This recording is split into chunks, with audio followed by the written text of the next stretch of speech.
is your favorite thing to do? The fan films? No, my favorite to do is actually original films. My favorite thing ever is just like writing original stories or taking somebody else's original idea that they've got a screenplay of and making an original film out of it. The reason I do the fan film so much is because that's the only thing people will watch. Well, I'll tell you this. I assume that you originally thought through this, and this is why you did it.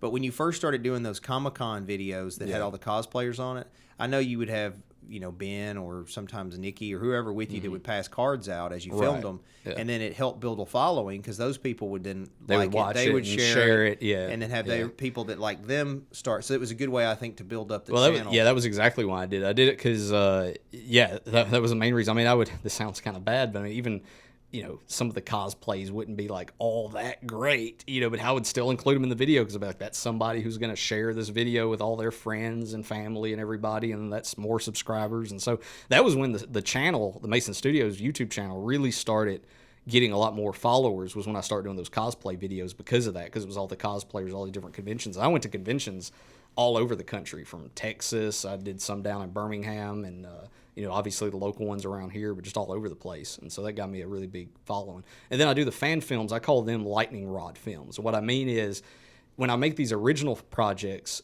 people don't watch them because it's no brand recognition. So if I go and just make some original film that's based off my own ideas or something nobody's ever heard of, 5 people will watch it. But what I can do is I can create a fan film like a Tomb Raider or Star Wars or something that's got brand recognition behind it.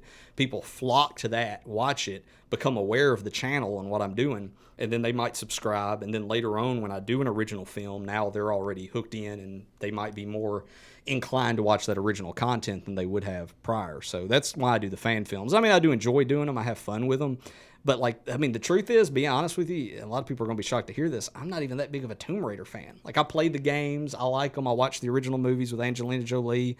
But it was one of those situations where, I'd met Sarah through the Comic-Con circuit, and we became really good friends. And she had an awesome Lara Croft cosplay. And so I was like, hey, let's go do a Tomb Raider fan film. And we literally went out in the woods and shot it in, one weekend. And, we had no idea at the time that it was going to be, my most viewed video ever or anything like that. And sure enough, I released it. And then, of course, I had no intention of doing a sequel. But then it got all those views and all that recognition. I was like, well, now we're going to do a second one, I guess. And so that's how I do this. So it's just funny because to this day, I still will have people that will, gift me or send me memes of, Mario or Tomb Raider or these things that I've made fan films out of. And the reality is it's most of that stuff I'm a fan of those things, but I'm not that big of a fan. It was more just because I had the people or the costumes or whatever at the time to make that stuff happen. The only one I made that I'm truly a huge fan of, maybe besides the Star Wars fan film, was my Legend of Zelda fan film, because I'm just a huge Legend of Zelda nerd. But the rest of them, that's why I make them, so that people can be aware of the channel, and hopefully when I do original content, hopefully they'll watch that stuff.